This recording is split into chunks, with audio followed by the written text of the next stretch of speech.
Goeiedag, ek groet jou in die kosbare naam van Jesus Christus.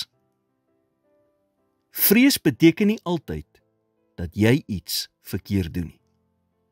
Dit kan kom wanneer jy iets nuuts aanpak of onseker of ongemaklik is oor 'n sekere iets. Die woord leer nie dat ons nooit vrees sal hê nie, maar dat ons dit kan oorkom deur geloof.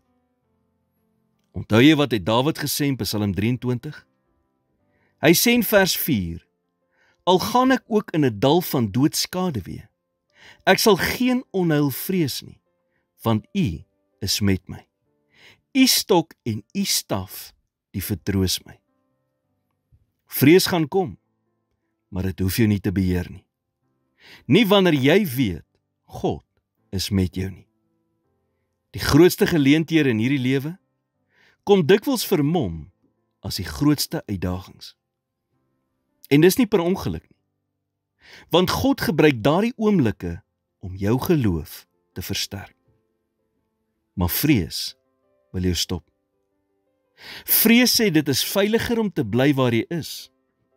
Vrees sê, wat as dit nie werk nie? Maar God sê, moenie bang wees nie. Ek is met jou. Jy loop nie alleen deur hierdie seisoen nie. Dalk staan jy vandag voor 'n verhoudingsbesluit, 'n nuwe stap in jou loopbaan, of dalk 'n skuif wat effens gewaagd voel.